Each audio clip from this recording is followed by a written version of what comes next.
Good afternoon. This tutorial will provide an overview of library research for Business 379. My name is Professor Harmon and I am one of the instruction reference librarians at the Greg Graniteville Library. And today we're going to introduce you to library resources for this course, discuss some of the tools available to help you access library resources, in particular how to access library resources online, and then some strategies for how to search for certain materials in this library. Before I begin any research project, I like to do an assessment of what we are actually researching for. So it looks like you are needing resources to support your ethical position paper. It looks like you need, according to the assignment, that you need 6 total references and that the course textbooks may count as 2 references.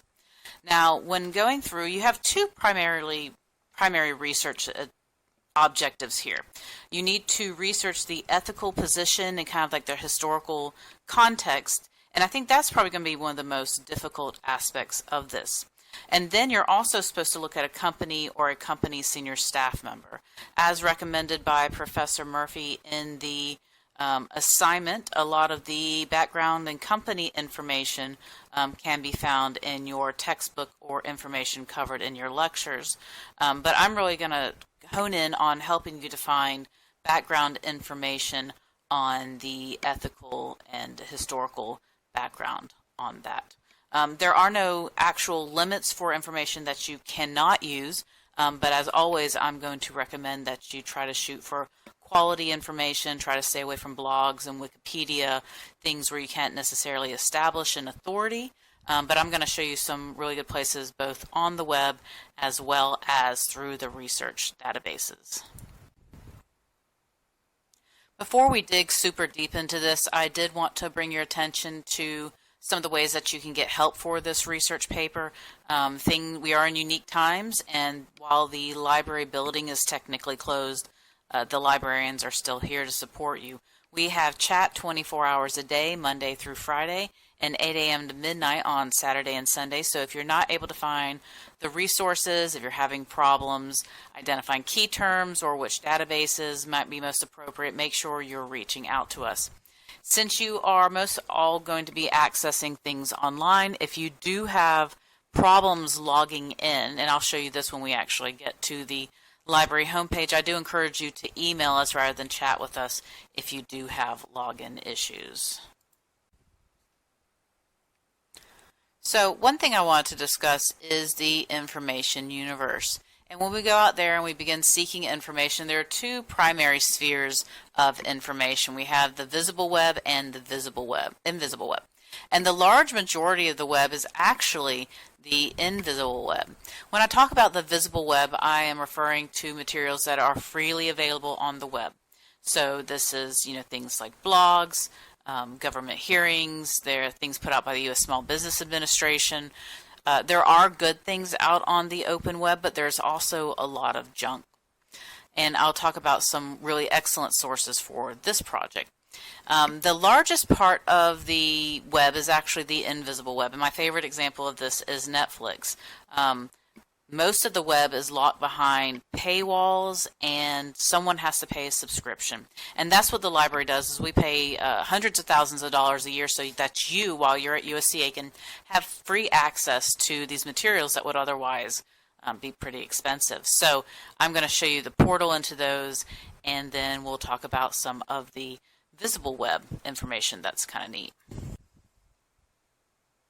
So one of the great sources of primarily quality information on the web is through the US Gov portal. And what you can do from usa.gov is search across government information. And some of the information I think that might be helpful to supplement the information about the company or senior staff members that may have had an ethical issue are in congressional hearings or Supreme Court opinions. So if you remember hearing in the news at some point that someone testified in front of Congress, you can actually go out and find that hearing, or if there was some sort of larger political discussion, you can go out and actually find that. So as I mentioned, USA.gov is a great starting point. And to search USA.gov, there's a search blank up here. And we all know that there were some hearings related to Zuckerberg and Facebook. So I'm going to type in Zuckerberg, if I can spell. And I'm going to just put in Zuckerberg, and I'm going to type in hearing and hit search and see what comes back. And you'll see a bunch of entries will come back, and I'm actually going to click on this top one that says Facebook, social media, and privacy, and see what that brings up. And you can see that this provides an overview of the hearing. It tells a little bit about who the witness was, which was Mr. Mark Zuckerberg. One of the new things about modern ones is they actually provide the entire webcast.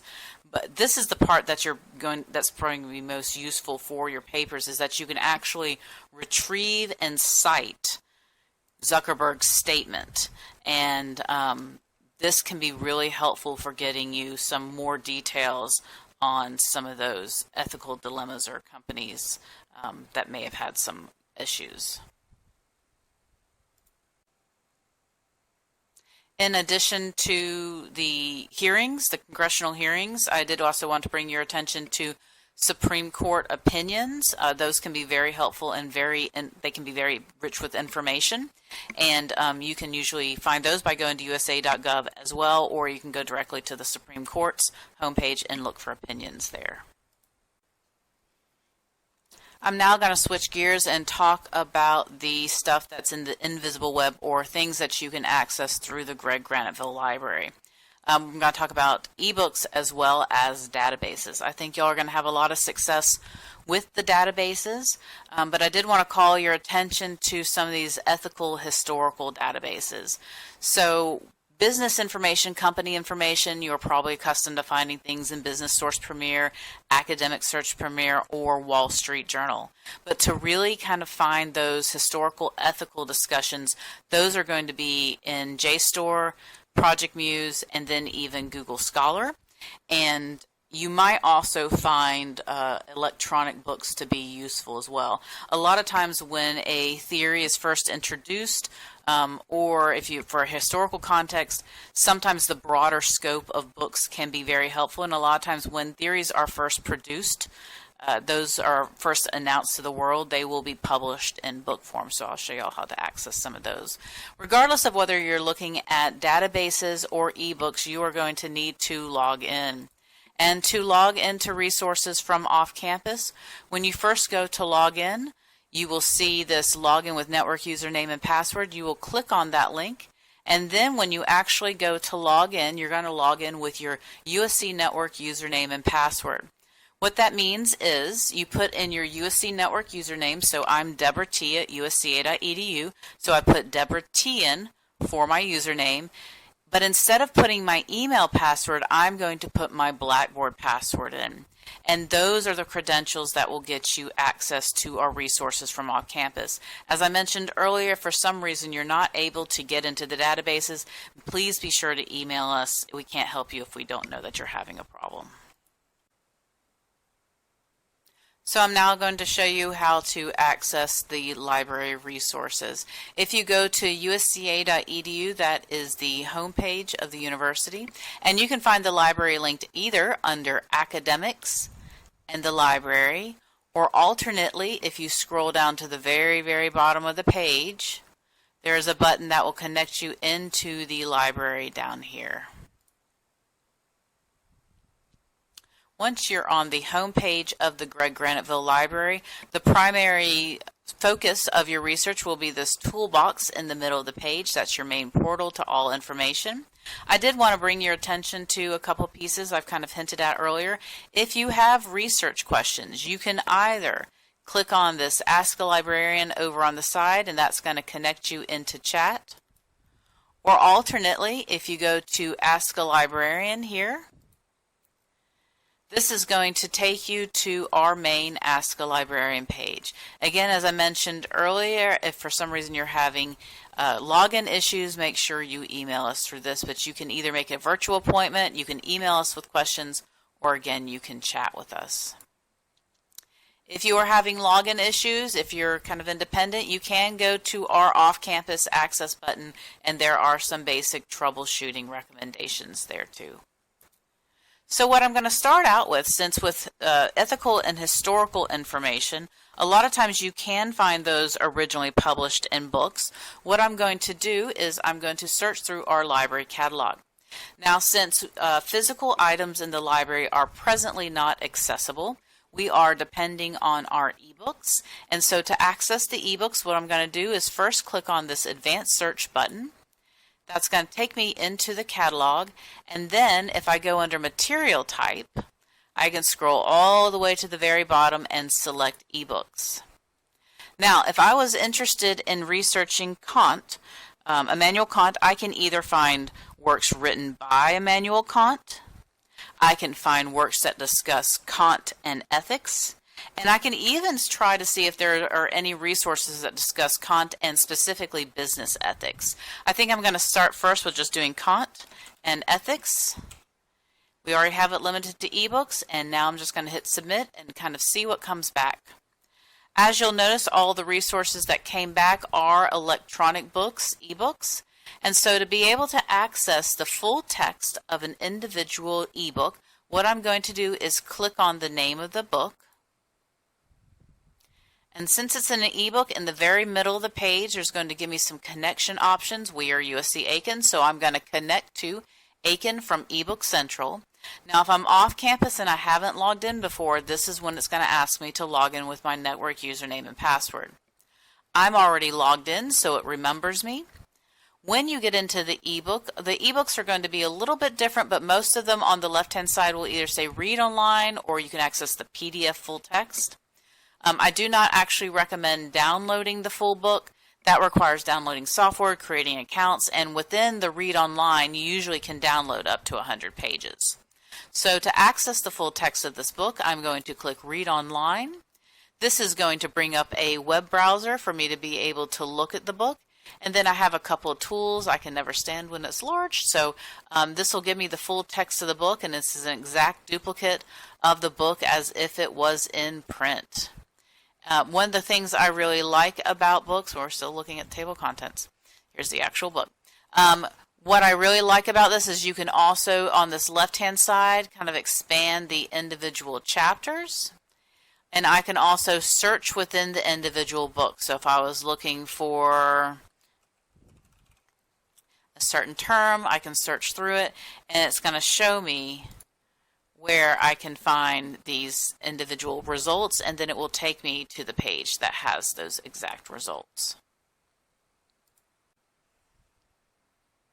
Since a key piece of this might also be finding works written by an individual, what I'm going to do is I'm going to go to modify search, and I'm going to keep it at ebooks. And since I'm looking for works maybe written by Immanuel Kant, I'm going to change the any field to author. I'm going to type in his last name and then his first. And then I can hit submit, and these are going to bring me back electronic books where he is listed as the author. So maybe, for example, I wanted to access this one, Immanuel Kant, Observations on the Feeling Beautiful and Sublime. I would open that up, and just like I did with the last book, I would connect to the individual ebook and have the full text available there. That was my quick overview of how to find books. I do think you're going to find a lot of success with the journal articles, and journal articles, as you know, are a little bit more specific in scope. Sometimes you can find books can be more broad, but journal articles are really going to hone in and be very specific. And so instead of going to the database A to Z link, what I'm actually going to recommend are the research guides. What the research guides will take you to are these subject-oriented containers where we make recommendations for the best resources based on the subject matter. There is a business research guide, and so if you click on business and then hit go, that's going to take you to the business research guide, and all things business live here. If you look at the third tab over, since we're looking for journal articles now, this is going to be your new best friend. And for the ethical historical side, as a reminder, we're going to be looking at some databases you might not be as accustomed to. So as a reminder, I'm really going to be focusing on helping you to find resources to support the ethical historical side of your research project. So that includes JSTOR, Project Muse, and Google Scholar. If you look on the database Find Articles page, you'll notice that halfway down we'll find JSTOR, and then a little bit further down we'll find Project Muse. JSTOR is our best history database, philosophy database. It's just an overall good humanities database, and this is, I think, where you're going to have the most success finding the journal articles on the ethical historical aspects of your research topic. So I'm simply going to click on JSTOR, and then I will be taken to the home page for this. To begin my search, I'm simply going to try Kant and ethics. And if there's a specific ethical principle, of course you can do Kant and whatever specific ethical principle you're looking at. You could also try Kant and business ethics. Just kind of think of what two and at most 3 words you would ideally like to have in your perfect article. I'm then going to hit search. And then you'll notice that I do come back with a couple of book chapters. Sometimes book chapters are available for free, and you see this one is available for free, but also you're primarily going to be finding the journal articles in this database. If I want to access this journal article, I'm actually going to click on the title of the article, and it's going to pull the full article back for me. And then in order to be able to access this article, there's not a good way in JSTOR to email the article to yourself. So what I'm actually going to do is click on this download PDF over here in this upper right hand corner.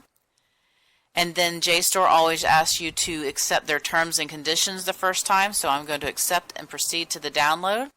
And then it's going to bring me back a document that I can download.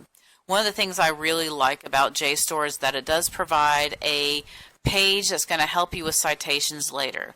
Given this is not in APA style perfectly, but it gives you all the pieces that you can then plug into an appropriate APA style. And then the full article will be located just below that. Now, to save this article, the best way is simply to download it to your computer, and if you go over here in this upper right hand corner, you can see the down arrow, and you'll be able to download that individual article. Returning back to the Find Articles page, I did also want to show you how to access Google Scholar. Now, Google Scholar is not specifically a strong humanities or philosophy database, but it does have a little bit of everything, very much like our Academic Search Premier. There is a way that you can use Google Scholar and connect into USC Aiken resources. One of the primary limitations of Google Scholar is while you may have the index and you may be able to search for stuff, a lot of times that full text is not there. So to connect into USC Aiken's resources, go to Google Scholar. And then if you click on the thing in the upper left, which happens to be, they call it the hamburger, and then go down to the settings, so the cog, which is the settings. Once you're there, you can go into Library Links, and then you can type in the University of South Carolina, Aiken. As you can see, I have already done it, but if you search it, click on it, and then check the box. When you search through Google Scholar, it is going to bring up a linker to connect you into our full text. Okay, so back on the Google Scholar homepage, I'm going to try Kant and business ethics, and again play around with different terms. I'm going to hit search, and then you can see now that if it's available through some of our stuff, you can see this full text at USC Aiken. Now if that shows up, what I can do is click on full text at USC Aiken, and even though I'm not able to access the full text necessarily on Google Scholar, sometimes you can, a lot of times you can't. What this is going to do is open up a bridge in our resources to try to connect you to the full text of the article. This one is great because it says get full text and it provides you a lot of links. I always recommend that you either click on the get the full text of the publisher site, or if it does mention a specific database, for some reason these light bulbs never work properly. But if I click on full text at publisher site, that's going to take me over to our Springer database, and it's going to give me the full text of the article here, and then I will be able to download it directly. Sometimes when you check on the full text finder links, you won't see anything to get the full text. Sometimes you can check the library catalog and it may be there, but most of our journal articles are not available through the library catalog. So if you don't see everything available full text, you're not going to be able to get it in print. And then presently, because of the current COVID-19 situation, many libraries are closed and interlibrary loan is suspended for this time period. So that means if we don't have a full text article through USC Aiken, we're not going to be able to access it through another library. So if you get to this point and you're getting really frustrated and you're only finding things that are available through interlibrary loan, please make sure you reach out to an academic librarian through the Ask a Librarian service, and we will try our best to be able to connect you into the best resources for your project. One final thing I did want to mention is access to the Wall Street Journal. If you go in through this link and you sign up, and you do need to sign up with your USC Aiken email account, what you can do afterwards is you can either access it online, or once you have established your USC Aiken, with your USC Aiken email address, your account, you can then download that app on your phone, go to the App Store, whether it be the iPhone App Store or the Android Google Play App Store, download the Wall Street Journal app, and then you can log in with your USC Aiken email address and the password you established through your registration here, and then you'll be able to access the Wall Street Journal on your phone. Thank you for your attention today. I am sorry that I was not able to speak to y'all in person, but hopefully we'll be able to connect with you online and either advise you as to the best resources for your assignments, or hopefully you can, after this tutorial, be able to find a lot of those resources on your own. Again, really the challenge is going to be finding those historical and those ethical and historical resources, and through ebooks and especially through databases like JSTOR. I think y'all will probably have good success with that. And again, if you have any questions, make sure you reach out to us and ask a librarian. Happy searching!